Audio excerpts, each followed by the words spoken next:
Bien, el reto demográfico, impacto de la segunda transición demográfica. Probablemente al leer este título muchos de vosotros penséis que os voy a hablar de pensiones y de aumentado de la esperanza de vida. Pues prepararos para sorpresas, porque lo que voy a intentar sobre todo transmitir es que el reto demográfico, que está a punto de titularlo La revolución demográfica, va a producir un montón de cambios que sobre todo vienen por el desplome de la natalidad y la reducción de la fuerza de trabajo, y va a afectar a prácticamente todas las variables económicas. Por supuesto va a tener también muchos aspectos sociales, incluso en temas geopolíticos, que también voy a hablar. Bien, he dividido la intervención en 3 secciones, más unas reflexiones finales. Primero voy a hablar un poco de las grandes líneas del cambio demográfico que se está produciendo y que se va a producir en las próximas décadas. Luego voy a hablar un poco de por qué se está produciendo este fenómeno tan abrupto de caída de la natalidad, y hablo del extraño caso de la natalidad menguante, porque en muchos aspectos no sabemos muy bien por qué se está produciendo.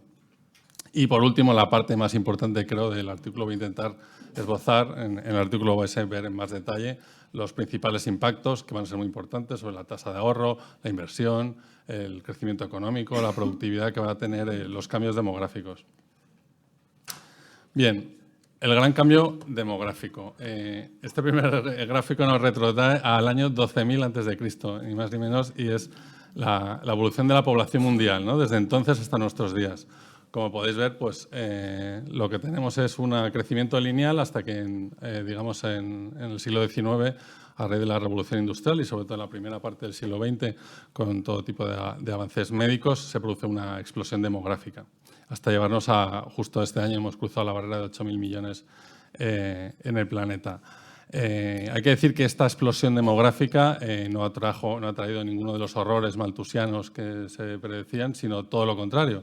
Ha traído la mayor etapa de prosperidad de la historia de la humanidad. Y bueno, les quiero dejar en ese sentido un dato, que es en el año 1970, justo cuando además empezó a producirse efectos de la propia dinámica demográfica, que se llama dividendo demográfico. Los beneficios provocaron que la caída de la pobreza fuera tremendamente drástica. Hemos pasado de más del 50% de población en pobreza extrema en los años 70 a actualmente el 10%. Y de hecho, hoy en día, que somos 8.000 millones, hay 700 millones en pobreza extrema, o sea que en los años 70 eran cerca de 2.000 millones de los 3.000 y pico que había, ¿no?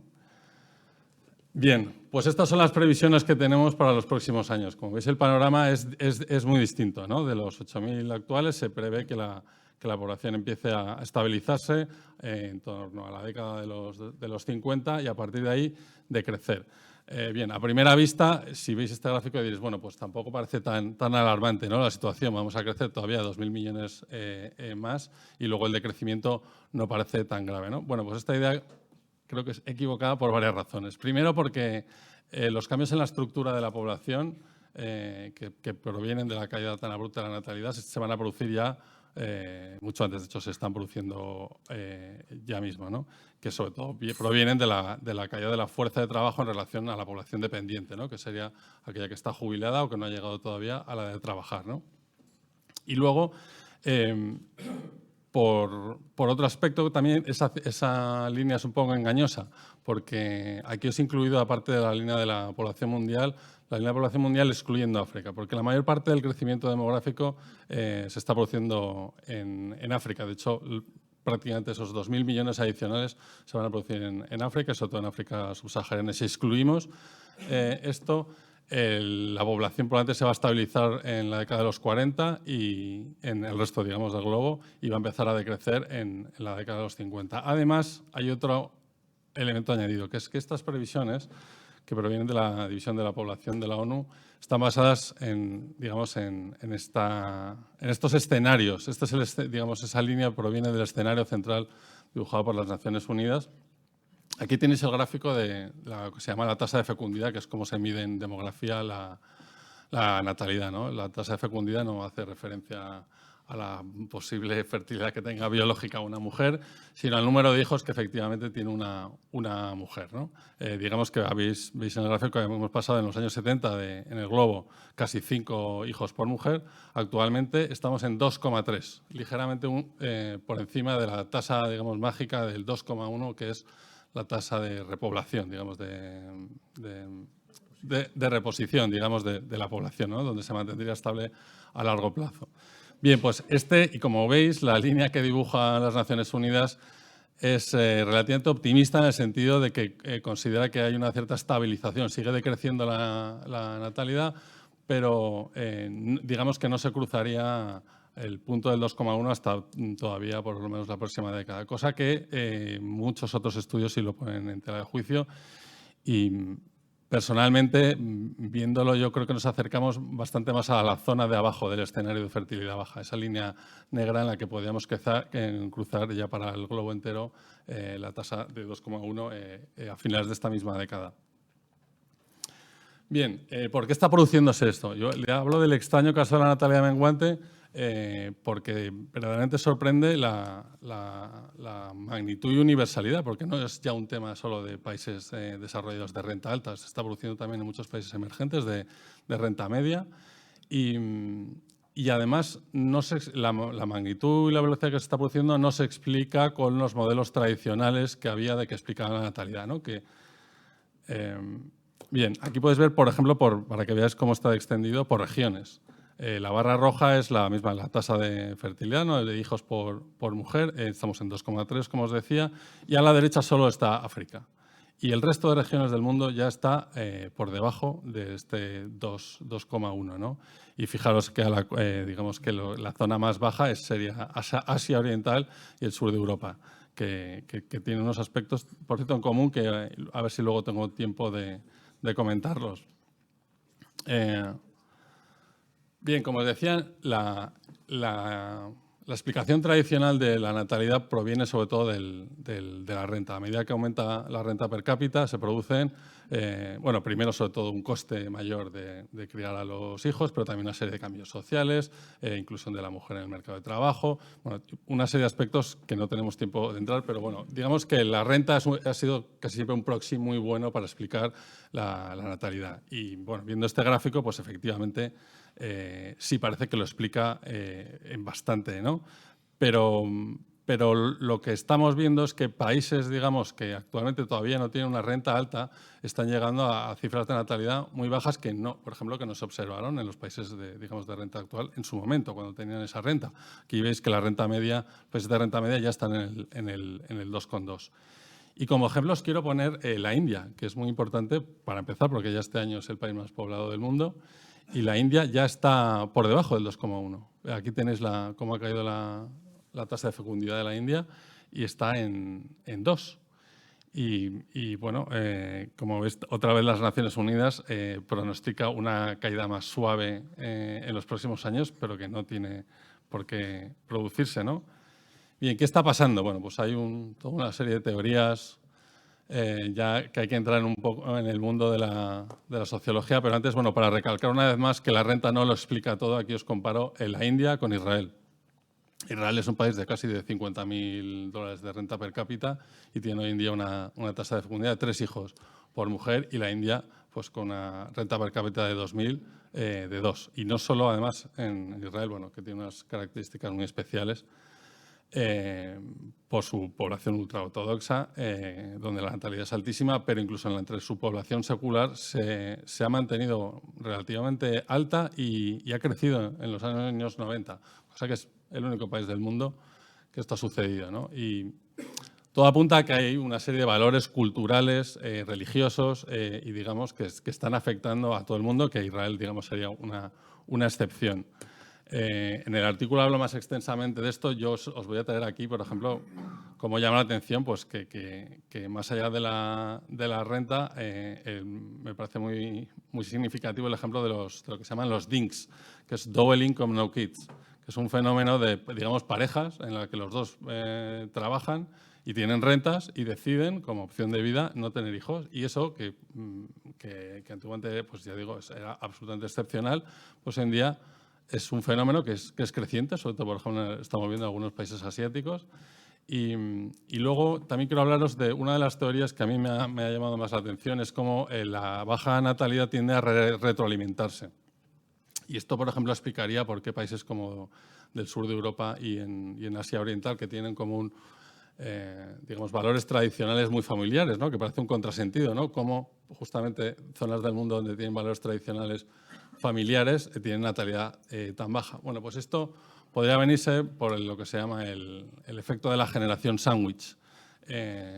Para entenderlo, imaginaros, por ejemplo, en China, una pareja de hijos únicos, los dos siendo hijos únicos, tienen, pues, digamos, por su obligación moral, por esos valores tradicionales familiares, tienden a ocuparse de sus mayores. Entonces, digamos, y además, en este caso, por ejemplo, los países asiáticos, más sobre la mujer. La mujer que, digamos, que tendría que tener que decidir si tiene hijos o no, normalmente tiene que ocuparse de sus padres, de sus suegros y quizás de algunos otros familiares, y a la vez tener que criar a su hijo. Y eso, pues quizás es una teoría, bueno, interesante. Todo esto, digo, que es el mundo de la sociología. Y por último, también añadir el tema de la caída de la religiosidad. Eso se está viendo en el mundo. Y la religiosidad, pues, está unida a la natalidad. Eso es un hecho. Y cada vez, digamos, que la población mundial es más confesional. Y os he puesto aquí la población de Corea del Sur porque a mí me ha resultado muy llamativo. Corea del Sur es hoy en día el país del mundo que tiene la tasa de fecundidad más baja, de 0,7, entre 0,7 y 0,8 hijos por mujer, que fijaros que en España es de 1,3 y estamos preocupados, pues esto casi incluso la mitad. Y aquí tenéis una perspectiva, y ya digo que las Naciones Unidas tienden a ser bastante conservadora, de cómo va a caer la población en Corea del Sur. Pues casi dentro de una generación, 35 años, podría dividirse la población coreana.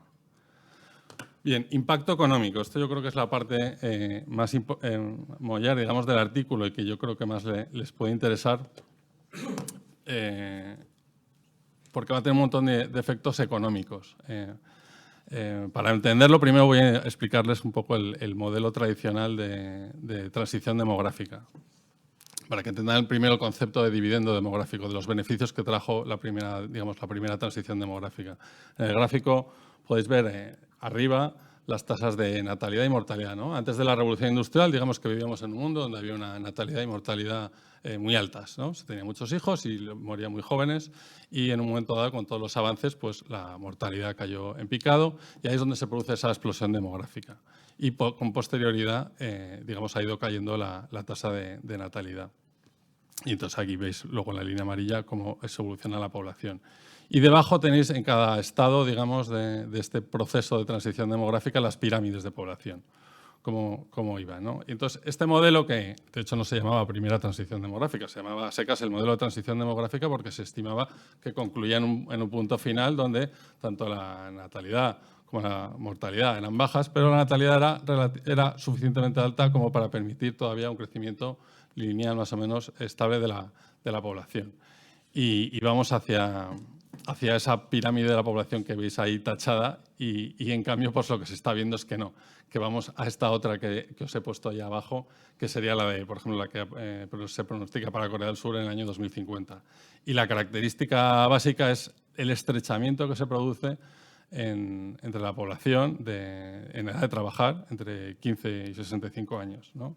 Y si, digamos, el dividendo demográfico, que es la fase 4, donde, digamos, la pirámide de población está ensanchada en el medio, trajo un montón de beneficios económicos, principalmente por el incremento de la tasa de ahorro, porque evidentemente si la mayor parte de la población trabaja y la parte dependiente que únicamente consume, pues de esa ahorra es menor, pues la tasa de ahorro de esa población aumenta. Pues ya digo que hemos partido de ese dividendo demográfico. Ahora, pues he acuñado el término, a falta de uno mejor, si a alguien se le ocurre, de carga demográfica, para hablar de ello. Bien, para ver cómo va a evolucionar esta carga demográfica es importante ver este ratio de dependencia, ¿no? Que es la relación que les he contado entre la población dependiente y la que hay en edad de trabajar, ¿no? Esta es la línea para los países desarrollados. Actualmente estamos en 50, digamos que habría 50 personas en edad dependiente por cada 100 personas en edad de trabajar, y esto es lo que se pronostica que va a suceder en los próximos años, ¿no? pues a finales de siglo vamos a estar en 80 personas dependientes por cada persona en edad de trabajar. Y bien, y como les decía, va a tener unos impactos económicos muy importantes. El primero y el más básico que les explico es el ahorro. Esto les he puesto en estos cuadros, digamos, de color más oscuro a más claro, lo que está más contrastado. Digamos que no hay discusión en la literatura económica el impacto sobre el ahorro y la inversión que tiene el incremento de las ratios de dependencia. La inversión tiene que ver mucho, cae mucho por consecuencia del ahorro, ¿no? Luego, el tema de la productividad. La productividad se ha estudiado bastante que bueno, el 90% de las patentes en el mundo digamos que las firma la población entre 25 y 50 años. Al reducir digamos, población, la productividad, no tanto la productividad, sino el incremento de productividad va a ser cada vez menor. Y eso, por ejemplo, ya se ha visto en Japón. Japón, que hace 20 años era muy puntero en muchas tecnologías, se ha quedado atrás y además el incremento del incremento de la tasa de productividad ha caído al entorno del 1%, incluso más bajo, que es de los más bajos de los países de la OCDE. Y bueno, pues como conclusión de la caída del ahorro, de la inversión y del menor crecimiento de la productividad, se produce evidentemente una caída del crecimiento del PIB, ¿no? Y también aquí, otra vez, Japón es un buen ejemplo. Bien, no lo he metido en el cuadro, pero evidentemente, como ustedes se imaginan, todo esto va a afectar muchísimo a la solvencia, a las cuentas públicas y a la solvencia externa de los países, ¿no? Justo además en un momento, digamos, que la carga de la deuda es muy elevada, ¿no? Bien, por último, aquí no da mucho tiempo a ver la discusión que hay sobre los posibles impactos inflacionarios y deflacionarios y sobre los tipos de interés.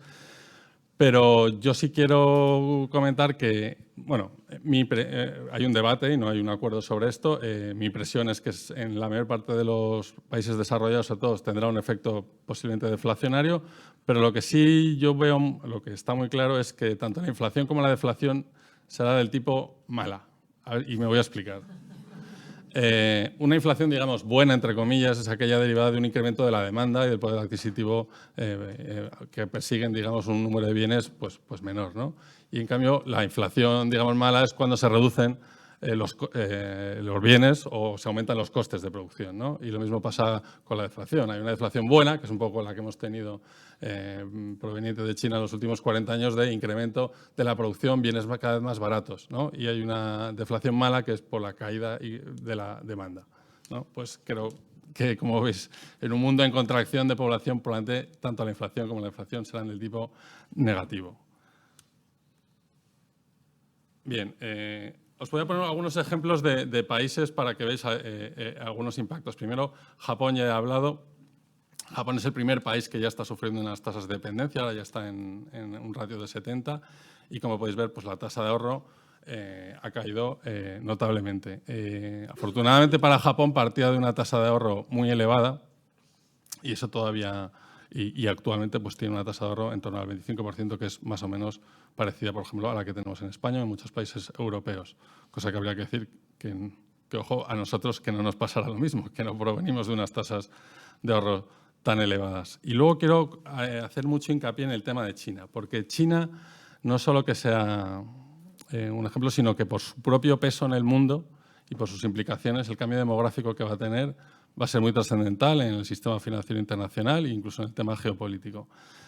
China, pues como sabéis, introdujo la política de hijo único en el año 79 y entonces ha tenido la mayor caída del ratio de dependencia jamás experimentada por ningún país del mundo y eso ha sido pues clave en el factor de desarrollo económico chino, ¿no?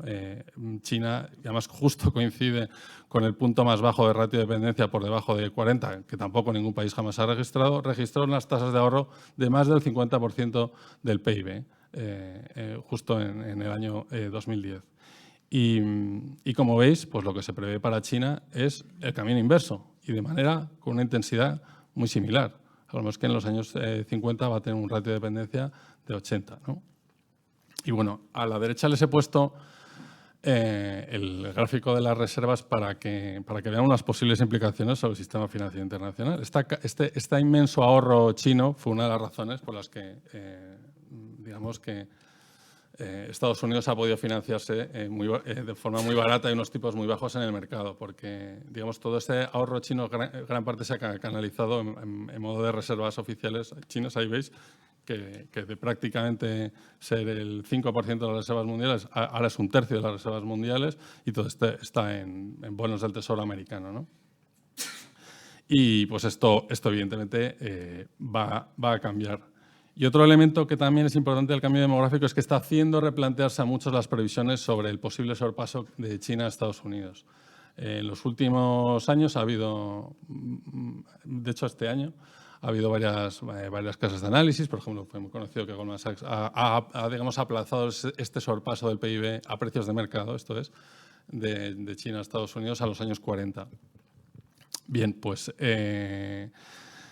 y muchas otras lo están haciendo, pero por primera vez lo que he encontrado es un estudio de alguien, que es Capital Economics, que dice que debido al efecto demográfico esto podría no llegar a producirse nunca, que habría un punto máximo de convergencia, pero que luego se mantendría, incluso podría quedarse todavía más rezagado. Y pues como veis, esto puede tener mucha importancia en el tema geopolítico de la rivalidad China-Estados Unidos. Bien, por último, quiero entrar en un tema ahí más local y polémico, que es el tema de las pensiones y la inmigración, que como ya les digo, creo que es quizá el tema menor de los cambios demográficos que se está haciendo. A la izquierda tenéis la relación entre la población activa y la población, digamos, en edad de jubilación en España. En los años 50-60, pues había una relación de 5:1, que es cuando se instauró nuestro sistema más o menos de pensiones y como veis, pues estamos ahora en una relación de 2:1 y parece que las próximas décadas pues vamos a ir incluso a una relación de 1:1. Y actualmente pues ya tenemos un déficit de la seguridad social de 30.000 millones, por lo tanto, evidentemente aquí tenemos un problema. Y ya digo pensiones e inmigración. ¿Y por qué inmigración? Pues porque digamos que la última reforma que hemos tenido en España sobre ese tema, digamos que carga la solución un poco a futuro en la inmigración. Y me voy a explicar. Aquí tenéis una serie de líneas de previsión de la población en España para los próximos años. Las 3 de abajo, ¿no?, con su línea de puntos azul central, es la de la ONU, que les he hablado, con su escenario, digamos, de fertilidad alta y fertilidad baja. Y la línea roja de puntos es la estimación del INE que utiliza, por ejemplo, nuestro ministerio para la última reforma de las pensiones. Es verdad que para España la ONU en sus estimaciones estima unos flujos migratorios netos muy bajos, relativamente bajos, de 40.000 personas al año, que son bastante bajos. Pero el INE peca de todo lo contrario. Habla de 400.000 inmigrantes al año durante esta década y luego en la siguiente entre 300.000 y 200.000. En el siguiente gráfico, si consigo pasarlo, aquí. Veis a la izquierda cómo ha sido realmente la inmigración neta en los últimos años en España. Es verdad que tuvimos, yo creo que no se va a volver a producir nunca otra vez durante la burbuja inmobiliaria, una entrada neta de más de 700.000 personas al año. Pero como veis son unos flujos muy irregulares. Y bueno, independientemente de que se vaya a producir esta inmigración neta tan alta, cargar, digamos, la posibilidad de resolver el tema de las pensiones en ello tiene un problema, que es el gráfico de la derecha, y los eventos de Francia, por ejemplo, tienen mucho que ver con lo que les voy a decir. Aquí, digamos, es estimado cómo sería, según, digamos, las cifras del INE, cuál sería el origen de la población extranjera residente en España, ¿no? Pues según las cifras del INE, ya alcanzaríamos en el año 2070 un 40% de la población sería de origen extranjero, ya si fuera de segunda o tercera generación, y además sería el 60% de la fuerza de trabajo. Con lo cual las implicaciones de asimilar todo eso pues serían complicadas, ¿no? Bien, por último, unas reflexiones finales. No he podido traerlo aquí Bueno, lo primero que quiero decir, y espero habérselo transmitido, es que los cambios demográficos van mucho más allá del tema de las pensiones, que es un reto existencial para la humanidad, que cada vez se va a empezar a hablar más de este tema, estoy convencido. Que las políticas de natalidad, hablo de posibles 3 soluciones, ¿no? Yo creo que, por ejemplo, la política migratoria ya lo he comentado, que no me parece del todo una solución, y sería como mucho para casos locales. Evidentemente el globo no tendríamos migración de Marte. Políticas de natalidad no he podido traerlo aquí, en el artículo sí hablo un poco más de ello y lo pongo entre interrogantes porque en general han fracasado bastante. Hay un estudio del Economist que estima que criar un hijo, por ejemplo, en Estados Unidos hasta los 18 años cuesta en torno a $200.000 en términos acumulados. O sea, la cantidad presupuestaria que habría que hacer para, digamos, compensar el efecto de caída de natalidad por el incremento de este coste, pues sería astronómica. De hecho, hay varios países que lo han intentado. En el artículo hablo de Suecia, de Singapur, donde se dan ayudas muy importantes a la natalidad y no lo consiguen, ¿no? Y tampoco he hablado en la parte de China, pero China, como sabéis, ya eliminó sus restricciones al hijo único y, de hecho, este año ya está empezando a introducir medidas de caída de natalidad, porque ya han visto que desde 2015, de hecho, la fuerza de trabajo en China se ha reducido en unos 15 millones de personas y, pues, de momento tampoco están teniendo éxito. Y, pues, entonces, avances tecnológicos. Aquí queda nuestra apuesta y habéis visto, ¿no?, que viene muy bien la charla que ha dado Lucía, que sería un poco la gran esperanza, ¿no?, de si es verdad que la inteligencia artificial puede suplir los problemas que va a generar la caída de la fuerza de trabajo, además que asegura problemas que haya de innovación por menor, digamos, inteligencia joven, por decirlo de alguna manera, afrontando los problemas, ¿no? Y bueno, pues con esto termino. Muchas gracias.